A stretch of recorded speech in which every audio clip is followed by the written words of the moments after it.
नमस्कार, मैं रचना शर्मा चढ़ती कला डैम टीवी देख रहे सभी दर्शकों का स्वागत करती हूं। आप देख रहे हैं टॉप 10 न्यूज।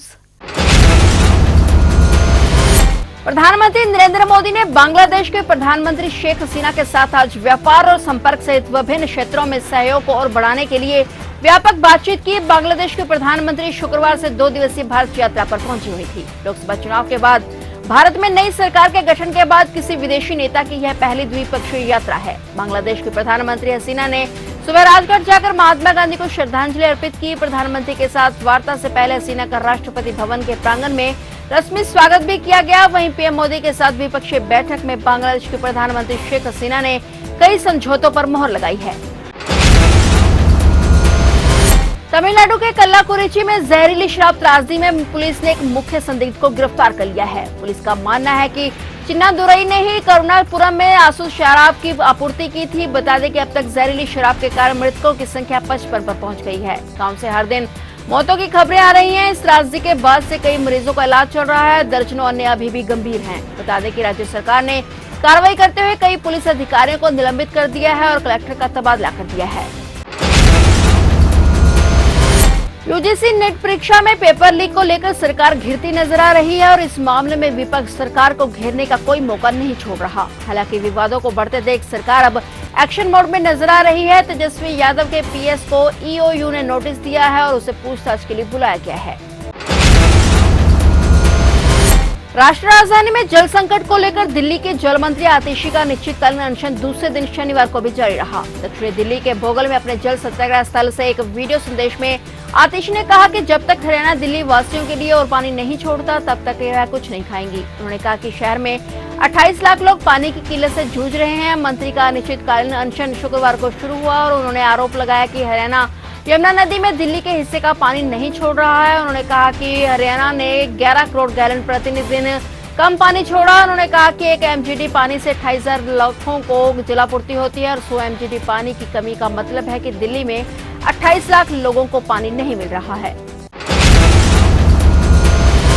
पंजाब के मुख्यमंत्री भगवंत मान ने भगत कबीर जी की 626वीं जयंती के मौके पर राज्य स्तरीय समारोह में शिरकत की और जनता को बधाई दी। इस मौके पर संबोधन करते हुए सीएम मान ने कहा कि भक्त कबीर जी ने मानवता के लिए गहरा संदेश दिया है। भगत कबीर जी ने गरीब परिवार में पैदा होकर ऐसी रचनाएं की हैं कि आज 626 साल बाद भी हम उन्हें याद कर रहे हैं। उनकी सोच के कारण ही आज हम यहाँ बैठे हैं। सीएम मान ने होशियारपुर से कहा कि वह लोगों की मजबूरी को मर्जी में बदलना चाहते हैं। वे 6 महीने के अंदर लोगों की मजबूरी को मर्जी में बदल देंगे और वह टीम के साथ मिलकर स्कूलों को इतना शानदार बना देंगे कि आपकी मर्जी होगी कि बच्चे को कहाँ पढ़ाना है। उन्होंने कहा कि पंजाब में अब तक 43,000 से अधिक नौकरियां दी गई हैं और ये नौकरियां बिना किसी सिफारिश के दी गई हैं। हरियाणा कांग्रेस के नेताओं में मची भागदौड़ और आपसी खींचतान के बीच अब ऑल इंडिया कांग्रेस कमेटी भी अलर्ट मोड में आ गई है। हरियाणा में पिछले 10 साल में सत्ता की बंजर जमीन को खींचने की कोशिश कर रही कांग्रेस इस बार कोई कमी नहीं छोड़ना चाहती। लोकसभा चुनाव में 5 सीटें जीतने के बाद वे वैसे भी हरियाणा में कांग्रेस के हौसले पहले से बुलंद नजर आ रहे हैं। आपसी खींचतान और आगामी चुनावों को लेकर एआईसीसी की ओर से हरियाणा कांग्रेस के नेताओं को फोन कर दिल्ली तलब किया गया है। 26 जून को एआईसीसी कार्यालय में हरियाणा कांग्रेस के नेताओं को बुलाया गया है। पार्टी के राष्ट्रीय अध्यक्ष मल्लिकार्जुन खड़गे और राहुल गांधी पार्टी के नेताओं से मीटिंग कर आगामी रणनीति की चर्चा करेंगे। उन्होंने बताया कि पार्टी हाईकमान विधानसभा चुनाव की तैयारियों को लेकर बैठक करेंगे। कनाडा के कोर्ट ने प्रधानमंत्री जस्टिन ट्रूडो को बड़ा झटका देते हुए अलगाववादी समर्थकों पर हवाई यात्रा बैन को सही करार दिया है। बता दें कि एक तरफ कनाडा सरकार अलगाववादियों के मुद्दे पर चुप रहती है तो वहीं दूसरी तरफ कनाडा की कोर्ट ने माना है कि निजर के 2 सहयोगियों को प्लेन में नहीं चढ़ने देने का फैसला सही था। अलगाववादी नेताओं द्वारा प्लेन को हाईजैक करने जैसी आशंका वाली रिपोर्ट के बाद कोर्ट ने ये फैसला सुनाया है। पहली बार कनाडा की एक अदालत ने देश की उड़ान प्रतिबंधित सूची से बाहर किए जाने की 2 अलगाववादियों की अपील को खारिज कर दिया है। उत्तर प्रदेश के बहराइच जिले के एक गांव में युवक ने कथित तौर पर पत्नी के अवैध संबंध के शक में अपने ही 1.5 वर्षीय बेटे के मुंह में कपड़ा ठूसकर उसकी हत्या कर दी। पुलिस ने बताया कि आरोपी को गिरफ्तार कर लिया गया है। पुलिस के मुताबिक चित्रैया गांव निवासी सुजीत वर्मा का बेटा आनंद अपनी 4 वर्षीय बहन के साथ घर में खेल रहा था। तभी सुजीत आया और उसने अपने बच्चे को साथ ले गया। थोड़ी देर बाद बच्चा मृत पाया गया। पुलिस अधीक्षक ने कहा कि प्रारंभिक पूछताछ में सामने आया है कि सुजीत अपनी पत्नी के चरित्र पर शक करता था और आनंद को अपनी संतान नहीं मानता था, जिसके चलते उसने इस घिनौनी वारदात को अंजाम दिया।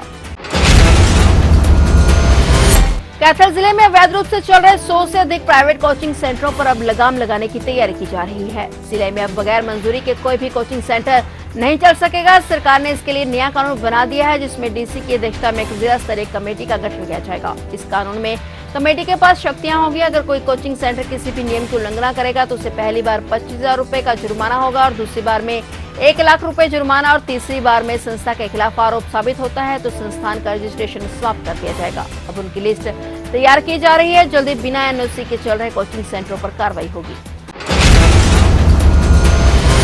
यूपी के नानपारा बहराइच मार्ग पर आज ट्रक और कार में आमने सामने की भीषण टक्कर हो गई। हादसे में 3 लोगों की मौके पर ही मौत हो गई, जबकि कार सवार भाई बहन समेत 4 अन्य घायल हो गए। सभी को पुलिस ने एम्बुलेंस की मदद से जिला अस्पताल में भर्ती करवाया। मृतकों के शवों को पुलिस ने पोस्टमार्टम के लिए भेज दिया है। नानपारा बहराइच मार्ग पर ट्रक और कार की टक्कर इतनी जबरदस्त थी कि कार के परखच्चे उड़ गए। दोनों दुर्घटना वाहनों को कब्जे में ले लिया गया है। जांच जारी है।